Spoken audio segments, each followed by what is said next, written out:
Geng, kemarin kita sudah membahas tentang salah satu orang yang cukup dibicarakan saat ini. Orang yang disebut-sebut sebagai konglomerat dan menjadi salah satu aktor di balik aksi demo kemarin. Buat yang belum nonton, boleh nonton dulu kontennya tentang Riza Cahlit. Nah, ternyata geng, ya, banyak isu-isu lain yang masih bisa kita angkat lagi tentang kejadian di negara kita ini. Salah satunya adalah tentang sebuah istilah yang dinamakan dengan geng Solo.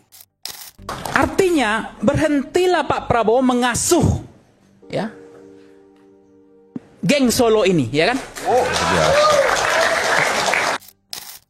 Pelaku atau provokator atau pihak yang menyusup terhadap demonstrasi itu adalah geng Solo, Pak Jokowi dan teman-teman. Liar sekali itu pikirannya, ya. Saya menduga kekuatan-kekuatan itu ya tidak lepas dari geng Solo. Geng Solo ini ya bukanlah sebuah kelompok biasa, ya. Mereka adalah orang-orang berpengaruh yang sanggup untuk mengguncang dan membuat sebuah gejolak politik di Indonesia. Begitu isunya. Nah, mungkin buat kalian yang mengikuti berita politik selama beberapa waktu terakhir, tentunya udah gak asing lagi dengan kalimat atau nama geng Solo ini, serta tokoh-tokoh yang masuk ke dalam anggota geng yang disebut-sebut ini. Nah, keberadaan geng Solo saat ini di pemerintahan disebut-sebut menjadi sosok bayangan yang mengontrol negara. Dan mereka memang bukan pemimpin negara, namun mereka memiliki orang-orang di banyak posisi-posisi penting yang sanggup untuk melawan stabilitas dari pemerintahan saat ini. Nah, ini juga bisa menimbulkan kekacauan dan bisa ya memanfaatkan masifnya sosial media untuk menyebarkan narasi yang berbeda dengan kenyataannya. Fenomena ini dianggap sebagai keberadaan matahari kembar yang satu sama lain saling berusaha ingin mempertahankan kekuasaannya. Nah, namun yang jadi masalahnya, geng, jika memang benar ada yang namanya geng Solo dan sesuai dengan tuduhan saat ini ya, sesuai dengan isu-isu yang beredar di media bahwa mereka ini adalah dalang di balik semuanya, ya berarti kekacauan di Indonesia saat ini hanyalah perseteruan para elit penguasa di atas sana, yang mana rakyat ya cuma menjadi senjatanya gitu kan. Dan ya rakyat selain menjadi senjata juga menjadi korbannya. Nah, tapi ya, apakah benar isu ini ada? Nah, di sini gue pengen ajak kalian untuk membahas hal ini dari beberapa sumber yang gue dapatkan di banyak artikel-artikel. Di sini gue merangkum semuanya, tapi sebelumnya gue disclaimer dulu bahwa pembahasan ini bukan hasil dari investigasi gue pribadi atau opini mentah dari gue, enggak. Semuanya gue rangkum dari pemberitaan yang ada di media. Nah, untuk kebenarannya kalian bisa cek sendiri, kalian bisa searching sendiri lewat Google, lewat artikel-artikel media elektronik atau dari manapun. Nah, kalian bisa memastikannya sendiri. Tapi untuk lebih mempersingkat, ya kan, untuk lebih membuat ini menjadi praktis, ya gue rangkumkan untuk kalian bisa dengarkan sampai selesai. Dan tujuan pembuatan konten ini tidak bermaksud untuk menyudutkan pihak manapun. Ini murni hanya untuk informasi dan semoga bisa menjadi edukasi untuk kita semua. Sekarang kita akan bahas apa itu geng Solo. Langsung aja. Halo geng, welcome back to Kamar Jerry.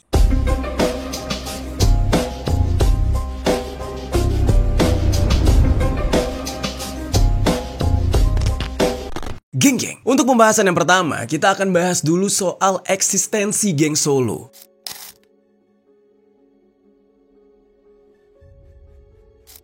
Jadi geng Solo ini menjadi salah satu oknum ya, kabarnya, yang mana mereka dianggap sebagai dalang di balik aksi demo. Nah, ini yang lagi tersebar di media saat ini. Sudah banyak juga orang-orang yang secara gamblang menyebutkan sebutan ini di TV nasional sampai ke platform seperti YouTube. Di dalam program TV yang dipimpin oleh Aiman Wicaksono, di mana pada saat itu mengundang tokoh-tokoh dari berbagai kalangan untuk mengutarakan pendapat mereka mengenai aksi demo kemarin. Nah, ada salah satu dari narasumber yang bernama Pangi Syarwi Caniago. Dia ini adalah dosen sekaligus pengamat politik. Dia secara terang-terangan menyebutkan dalam acara tersebut yang disiarkan secara live kalau semua kekacauan ini terjadi karena adanya geng Solo serta keberadaan dari matahari kembar. Kalian bisa lihat sendiri nih cuplikannya. Artinya berhentilah Pak Prabowo mengasuh, ya, geng Solo ini, ya kan? Ya kan? Loyalitas ganda itu nggak bisa, apalagi matahari kembar. Ya.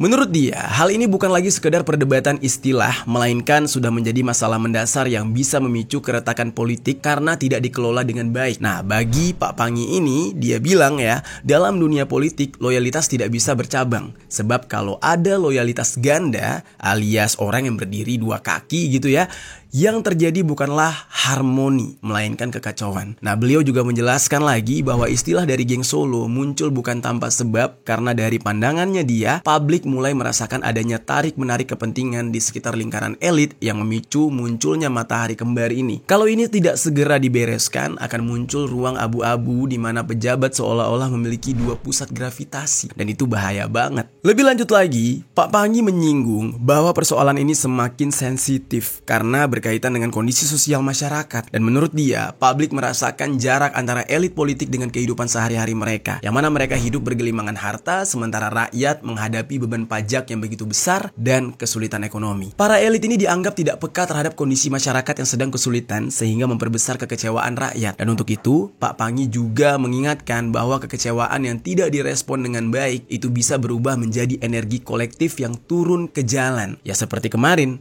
terjadilah demo. Dan beliau menilai bahwa aksi massa yang terjadi beberapa waktu ini harus dilihat dan dipahami bukan sebagai peristiwa spontan, melainkan ini adalah reaksi atas akumulasi perasaan publik terhadap kebijakan dan sikap para elit. Di akhir kalimatnya, Pak Pangi ini menekankan pentingnya ketegasan Presiden Prabowo untuk meredam kegaduhan politik sekaligus memastikan arah kepemimpinan tetap tunggal ya, agar tidak muncul kesan adanya matahari kembar. Ini gue tekankan ya, matahari kembar itu ibarat itu ada dua titik yang menerangi bumi, ada dua titik yang menerangi Indonesia. Itu nggak boleh, harus ada satu aja gitu, supaya satu inilah yang menjadi kiblatnya, yang menjadi arahnya gitu. Dan gak cuma Pak Pangi aja geng, salah satu konten kreator yang sering memberikan edukasi kepada netizen sejak aksi di tanggal 25 Agustus, yaitu Guru Gembul ya. Shout out buat Pak Guru, terima kasih banget buat informasi-informasinya. Pak Guru Gembul ini sudah mencurigai bahwa ada dalang yang menggerakkan aksi ini. Dan hal ini terlihat dari kerusuhan yang terjadi di berbagai daerah sampai menelan korban jiwa yang menjadi bukti nyata bagi pergeseran karakter demo dari damai menjadi anarkis. Sebuah pola yang jarang terjadi tanpa adanya provokasi dari pihak lain. Di videonya yang lain, Pak Guru Gembul ini secara jelas menyebutkan kalau ada yang menduga bahwa aksi di tanggal 25, 28, 29 serta segala kekacauan yang terjadi disebabkan karena ulah dari geng Solo tadi. Ternyata banyak sekali pikiran-pikiran liar dari masyarakat. Ada yang mengatakan bahwa pelaku atau provokator atau pihak yang menyusup terhadap demonstrasi itu adalah geng Solo, Pak Jokowi dan teman-teman. Liar sekali itu pikirannya ya. Nah, jadi udah dua orang nih yang menyebutkan soal geng Solo. Yang pertama Pak dosen, yang kedua Pak Guru. Nah, sebenarnya geng, sebutan geng Solo ini bukanlah sebuah sebutan baru. Sebutan ini pertama kali dicetuskan tahun 2019 oleh Neta Pane selaku Ketua Indonesian Police Watch atau IPW. Konteksnya pada saat itu dikarenakan penunjukan Nana Sujana sebagai Kapolda DKI Jakarta. Ya, Neta ini memandang penunjukan Nana sebagai Kapolda didasarkan bukan berdasarkan kompetensi semata, namun karena hubungan kedekatannya beliau dengan Pak Jokowi. Sebab Neta memandang bahwa prestasi Pak Nana ini relatif biasa aja dan tidak ada yang menonjol katanya. Jadi istilah itu awalnya cuma merujuk kepada anggota polisi yang menjabat sebagai Kapolri atau Wakil Kapolres Solo pada masa jabatan Pak Jokowi sebagai wali kota. Nah, namun setelah beberapa kali pengangkatan perwira tinggi militer dari Solo, istilah tersebut jadi semakin luas geng, dengan mengikutsertakan perwira yang merupakan Komandan Distrik Militer atau Dandim Surakarta atau Komandan Pangkalan Udara TNI AU Adi Sumarmo dan Lanut Adi Sumarmo di Solo pada masa jabatan wali kotanya Pak Jokowi. Nah, kemudian Neta juga ikut menyoroti penunjukan Irjen Polisi Listio Sigit Prabowo yang pada saat itu ditunjuk untuk menjabat sebagai Kabareskrim. Dulunya geng, beliau ini sempat menjabat sebagai Kapolresta Solo dan juga menjadi ajudannya Pak Jokowi. Nah, jadi mulai dari sinilah publik itu mulai menduga kok semuanya yang berasal dari Solo, kok semuanya yang yang pernah menjabat di era Pak Jokowi masih wali kota di Solo, sekarang pada naik ke pusat semua, sekarang pada punya jabatan semua di saat Pak Jokowi masih presiden ya, dari Pak Jokowi masih presiden sampai sekarang anaknya jadi wakil presiden. Nah, jadi orang-orang ya mulai menganggap adanya sebuah geng yang berasal dari Solo. Jadi muncullah kalimat atau julukan geng Solo ini. Dan mulailah tersebar isu bahwa orang-orang ini dianggap sebagai alat politik bagi Pak Jokowi untuk melanggengkan kekuasaannya dengan menempatkan orang-orang terdekat dan terpercayanya di berbagai posisi strategis di Indonesia. Nah, jadi secara nggak langsung ya, isu ini merujuk kepada Pak Jokowi sebagai pemimpin dari geng Solo tersebut. Begitulah isu yang beredar sekarang. Gimana menurut kalian? Kalian sepaham nggak dengan hal itu? Kalau gue jujur aja ya, gue tuh belum paham-paham banget ya, karena ini kan politik yang dalam banget sebenarnya. Tapi apa yang gue baca dari media-media, ya tertera seperti itu. Ya balik kepada kalian lagi geng, kalian bisa menilai sendiri. Kira-kira kalian setuju nggak dengan julukan geng Solo ini? Atau ini hanya sebuah kebetulan aja? Coba deh, tinggalkan komentar di bawah. Dari sebuah artikel dari Media Tempo itu menyebutkan ada peneliti dari Murdoch University yang ada di Perth, Australia yang bernama Jackie Barker yang menyebutkan bahwa Pak Jokowi memanfaatkan polisi yang pernah dekat dengan dia untuk kepentingannya sebagai presiden. Nah, ini yang ngomong peneliti dari Australia ya geng, bukan orang Indonesia. Deal-dealannya kata dia adalah polisi-polisi tersebut bakal meroket dalam arti jenjang karirnya yang akan meningkat, tapi di satu sisi Pak Jokowi bisa berkuasa dengan menaruh banyak orang kepercayaannya di berbagai posisi strategis. Wah, emang bisa kayak gitu ya geng ya? Tapi ya, ini peneliti dari Australia yang ngomong ya. Salah satu contohnya adalah Barker ini menyoroti ya jenjang karir dari Pak Listio Sigit yang di saat ini sudah menjabat sebagai Kapolri katanya. Dan beliau dipilih oleh Pak Jokowi untuk menggantikan Jenderal Idam Aziz. Pak Idam ini merupakan lulusan Akpol tahun 1988, sementara Pak Sigit lulus tahun 1991. Nah, itu artinya penunjukan Pak Listio Sigit oleh Pak Jokowi melompati 2 angkatan untuk bisa menjadikan Pak Listio sebagai Kapolri. Kemudian, Barker ini juga menyoroti Nana Sujana geng. Meskipun di saat ini sudah pensiun dari kepolisian, beliau ini ditunjuk menjadi pejabat gubernur Jawa Tengah ketika Pak Jokowi menjabat sebagai presiden di periode keduanya. Dan sementara itu, untuk karir dari Inspektur Jenderal Ahmad Lutfi yang pada saat itu menjadi wakil kepala Polresta Surakarta dan mendampingi Pak Listio Sigit juga ikut meroket. Nah, padahal Pak Lutfi ini bukan lulusan dari Akademi Kepolisian atau Akpol, tapi pangkatnya bisa mencapai bintang 2 dan sempat menjabat sebagai Kapolda Jawa Tengah. Nah, semua pernyataan ini dari si peneliti asal Australia ini bisa kalian baca di artikel ini.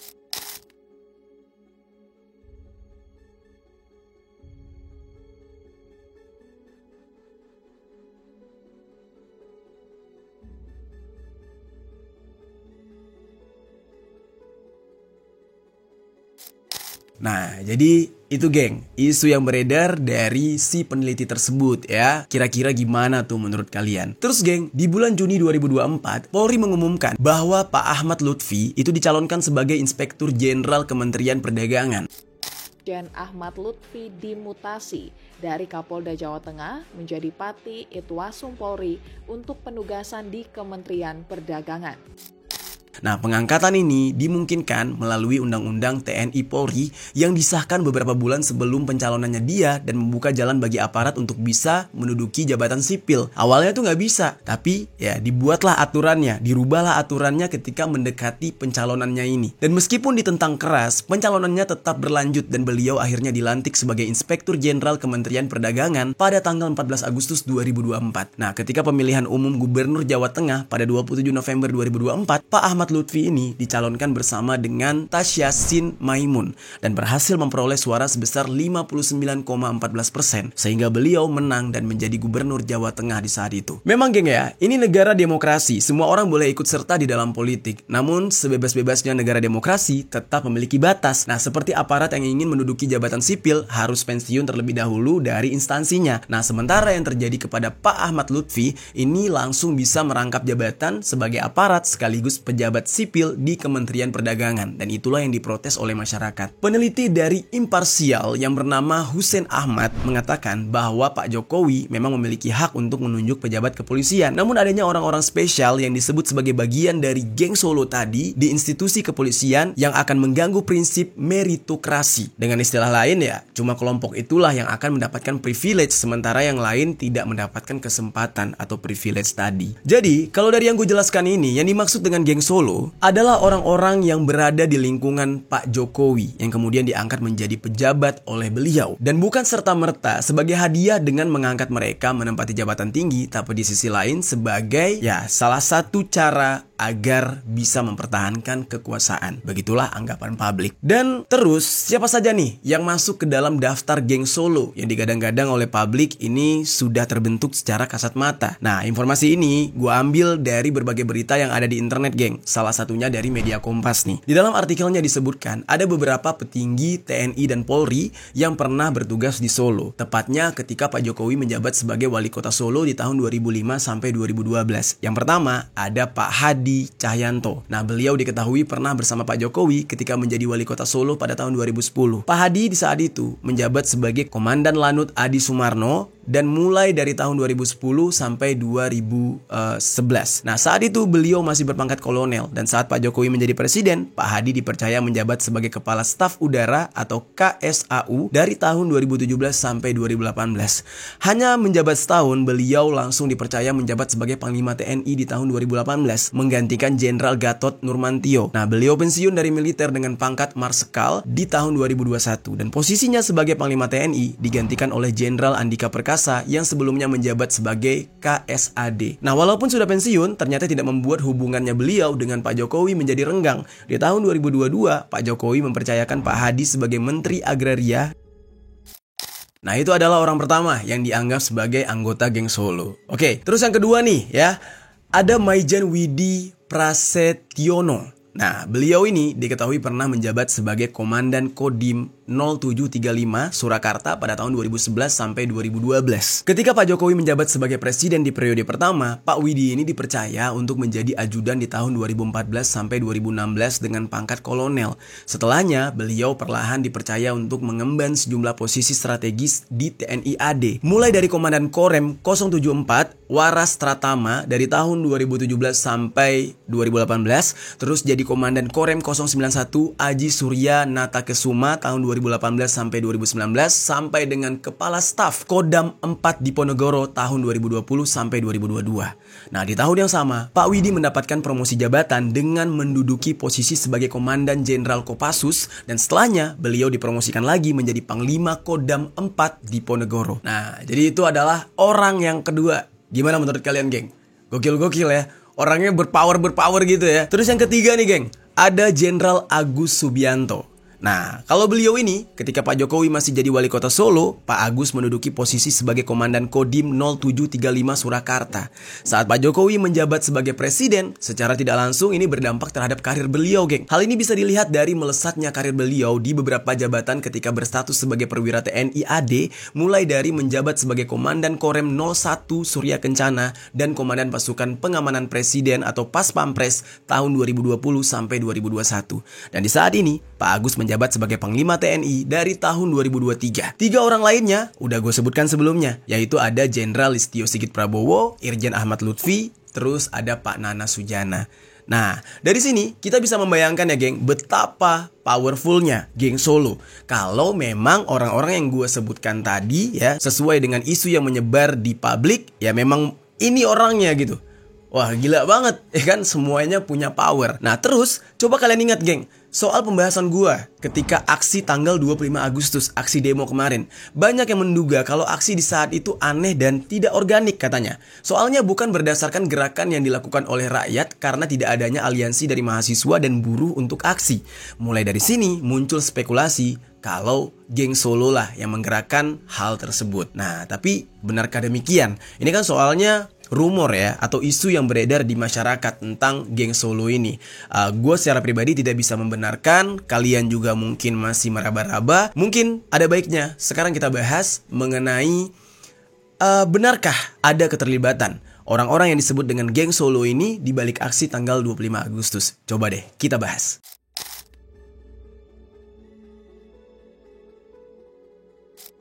Jadi geng, pembahasan soal aksi di tanggal 25 Agustus udah gue bahas di video sebelumnya. Kalian bisa nonton. Nah, karena pembahasan ini berkaitan dengan aksi tersebut, ada baiknya ditonton dulu. Nah, namun intinya geng ya, banyak pihak yang menduga kalau aksi di saat itu seolah-olah bukan digerakkan secara organik atas keinginan dari masyarakat, melainkan semacam ada provokator atau dalang lain yang menjadi otak dari aksi tersebut.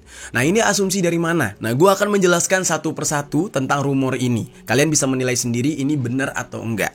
Yang pertama nih, aliansi besar mahasiswa seperti BMSI serta Serikat Buruh sudah mengatakan tidak ikut turun pada aksi tanggal 25 Agustus dan sampai saat ini masih belum ada aliansi atau serikat yang mengklaim sudah mengkoordinir aksi di tanggal 25 itu. Jadi siapa yang mengkoordinir? Siapa yang mancing duluan? Siapa yang ngajak massa untuk berdemo di tanggal 25 itu?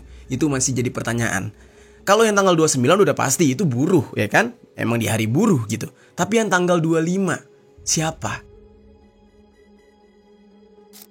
Terus yang kedua, tidak adanya tuntutan yang jelas soal aksi tersebut. Memang isu yang dibawa jelas soal tunjangan gaji DPR yang begitu besar. Namun tidak adanya tuntutan yang jelas menjadi keinginan dan alasan mengapa aksi itu bisa terjadi. Kita bandingkan dengan tuntutan yang terjadi di tanggal 28 dan 29 yang gue sebutkan tadi, yang memang dikoordinir oleh Serikat Buruh. Kemudian, tuntutan yang diberikan setelah pecahnya aksi dan tindakan represif dari aparat di tanggal 28, 29, dan setelahnya, di mana tertulis dengan jelas berbagai tuntutan yang diberikan kepada pemerintah. Sementara yang di tanggal 25, nggak jelas nuntut apaan. Apa aja yang diberikan di saat aksi berlangsung nggak tahu. Pokoknya rusuh aja. Tuntutan ini bukan sekedar tulisan aja geng, sebab ini merupakan pesan penting yang harus disuarakan kepada seluruh rakyat agar fokusnya tidak terpecah di luar tuntutan yang sudah disusun. Ibaratnya, demo bukan sembarang demo. Jadi demo itu harus ada tujuannya, demo itu udah harus ada yang dituntut tuh apa, keinginan masyarakat tuh apa. Terus yang ketiga nih, justru yang paling keras untuk turun aksi di tanggal 25 Agustus adalah akun-akun perseorangan yang selama ini justru sering membuat postingan yang mendukung pemerintah. Aneh banget gak tuh?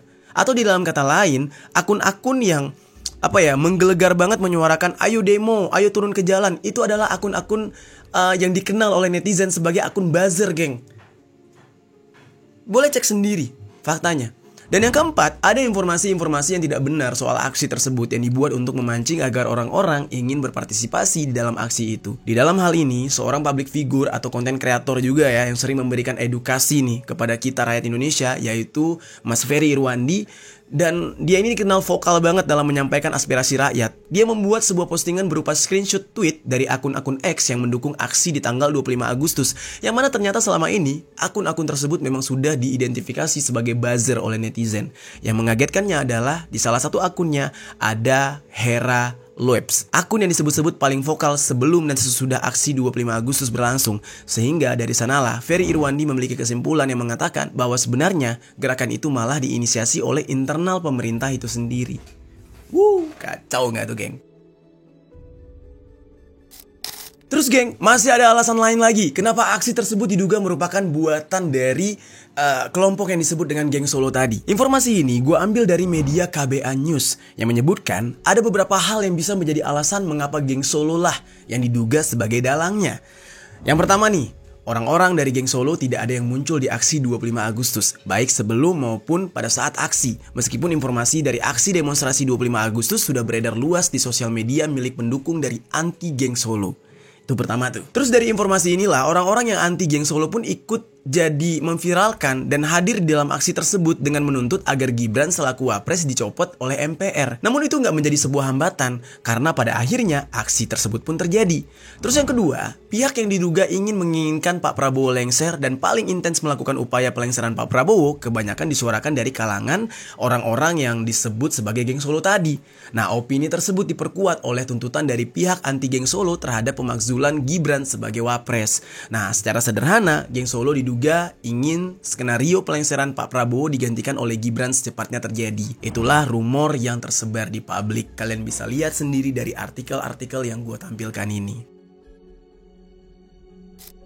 Nah terus geng, sementara dari pihak yang dituduh sebagai anti geng Solo, mereka menginginkan agar Gibran segera dicopot oleh MPR. Nah lalu spekulasi atau rumor liar ini semakin menjadi-jadi di kalangan masyarakat.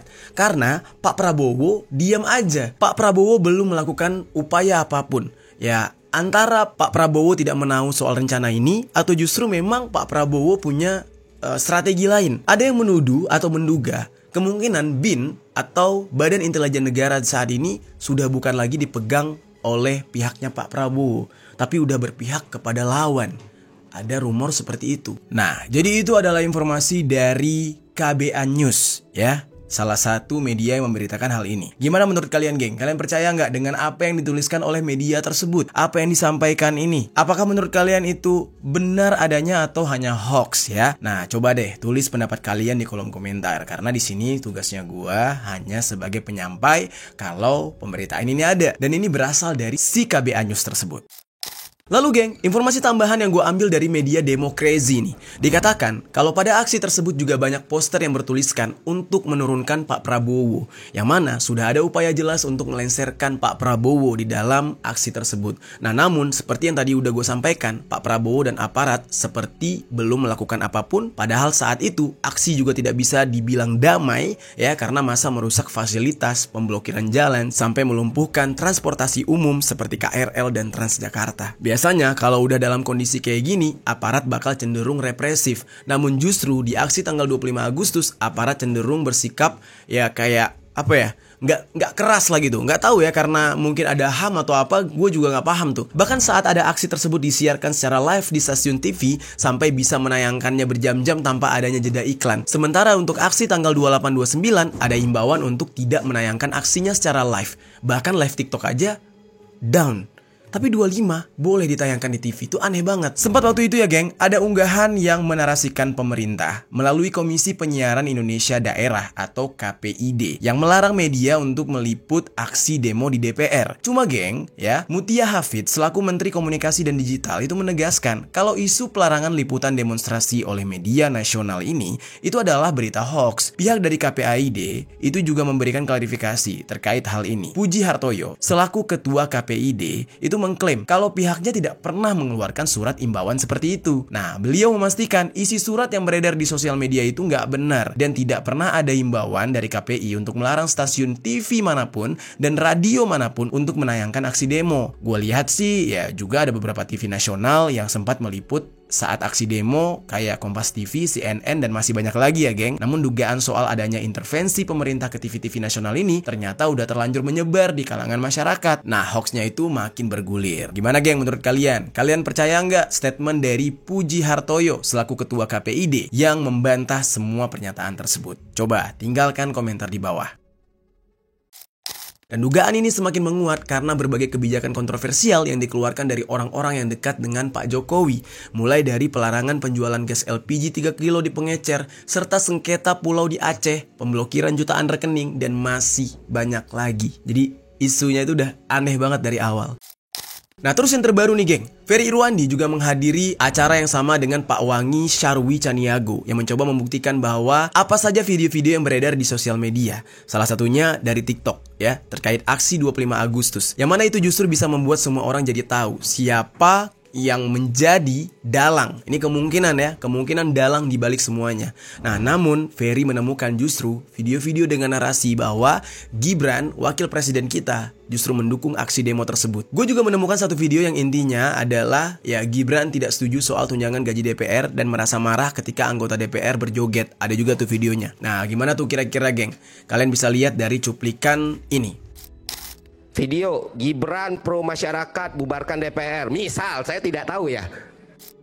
Nah, kalian percaya nggak geng kalau aksi di tanggal 25 itu adalah ulah dari orang-orang yang disebut sebagai geng Solo ini?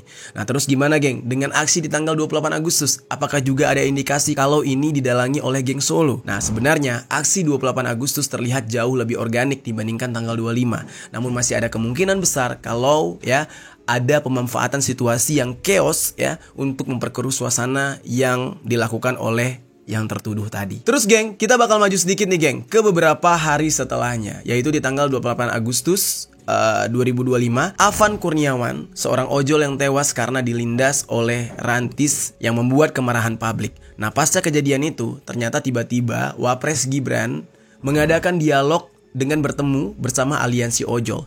Nah, tapi di dalam hal ini ada yang aneh, geng, dari pertemuan tersebut. Apa anehnya? Ya, sekarang kita akan masuk ke dalam pembahasan keanehan pertemuan Wapres Gibran dengan aliansi ojol ini.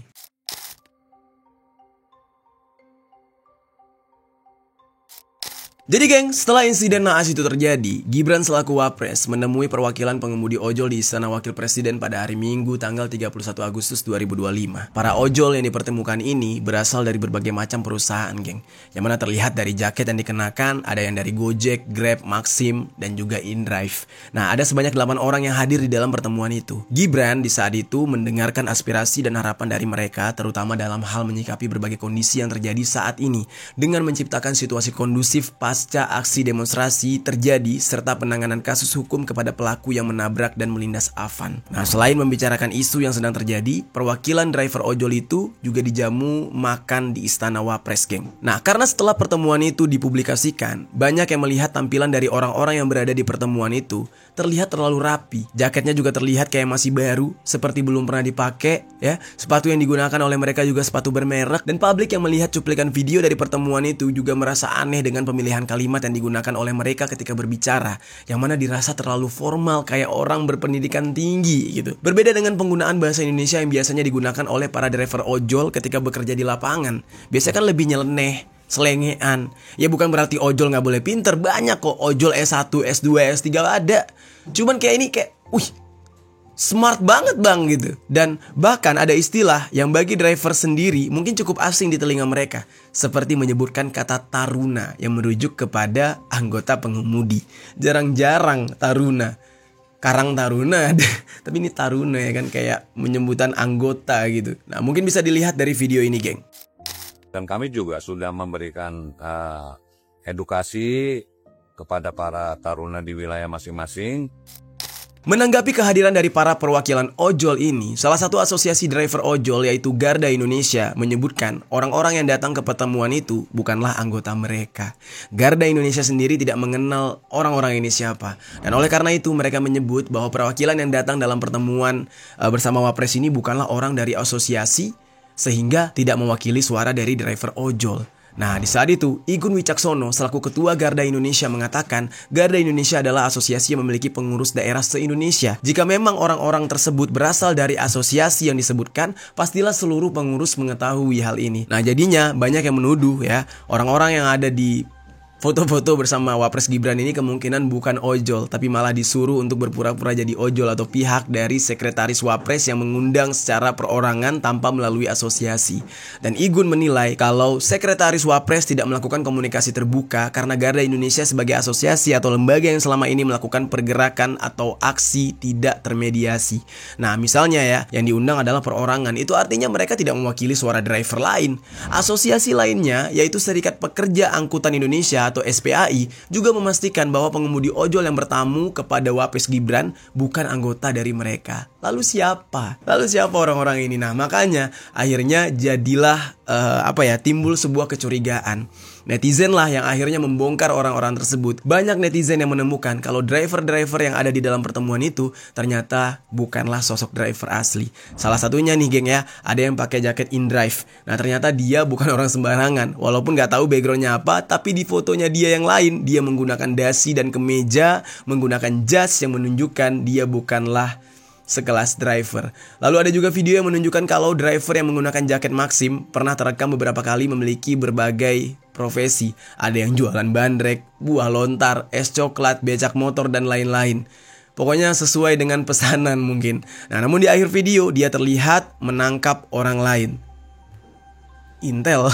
Nah, jadinya dicurigai kalau orang-orang yang memakai jaket ini, salah satunya yang jaket Maxim itu adalah Intel. Jika benar begitu, netizen menganggap bahwa pertemuan dengan perwakilan ojol itu cuma akal-akalan saja. Kemudian nih, geng, Tirza R. Munusami selaku Chief of Republic Affairs Grab Indonesia memastikan bahwa pengemudi ojol yang bertemu dengan Gibran adalah mitra mereka. Dia menjelaskan bahwa awalnya Grab menjadi salah satu dari 4 aplikator yang diundang untuk berdialog dengan Wapres untuk mengetahui mengetahui gambaran kondisi pengemudi ojol di lapangan. Karena itulah, Grab mencari dan memilih mitra yang dinilai vokal dalam menyuarakan aspirasi. Pemilihannya itu berdasarkan dari pertimbangan dari pihak Grabnya sendiri untuk mencari driver yang dinilai bisa vokal dalam menyampaikan pendapatnya, agar yang bersangkutan bisa berdialog dan menjawab pertanyaan dari Wapres. Nah, jadi kalau menurut pihak Grab, ternyata orang-orang tersebut bener, geng, orang dari Grab. Tapi menurut masyarakat, ya ketika mencari tahu wajah mereka tuh mirip banget dengan orang-orang yang dicurigai bukan Grab beneran, nah masyarakat jadi nggak percaya kalau mereka itu Grab beneran. Terus selanjutnya ada lagi nih keterangan dari pihak Maxim Indonesia yang memastikan bahwa pengemudi mereka yang datang pada pertemuan tersebut terdaftar secara resmi. Di dalam pertemuan itu ada 2 orang laki-laki yang mengenakan jaket ojol dari Maxim. Arkam Suprapto selaku Public Relations Specialist Maxim Indonesia itu bilang, Maxim rutin mengedukasi seluruh mitra pengemudi mereka mengenai pentingnya menjaga ketertiban dan menghindari aksi yang bisa menimbulkan korban jiwa. Dan yang terakhir adalah InDrive. Pihak dari manajemen InDrive Indonesia juga menyatakan pengemudi berjaket InDrive di dalam pertemuan antara Wapres Gibran dengan para ojol ini adalah benar mitra mereka yang sudah aktif sejak tahun 2020. Dan para driver ojol yang dicurigai oleh netizen sebagai intel ini juga sudah memberikan klarifikasi yang menyatakan kalau mereka benar-benar driver ojol. Bisa kalian lihat sendiri dari video di sini, geng. Nah, gimana, geng? Kalian masih percaya nggak kalau ojol-ojol ini adalah orang suruhan atau justru mereka benar-benar dari pihak ojol atau pihak perusahaan ojol? Coba tinggalkan komentar di bawah. Nah, jadi makin gila aja ya, geng, yang terjadi di negara kita ini. Gimana, geng, menurut kalian tentang pemberitaan ini?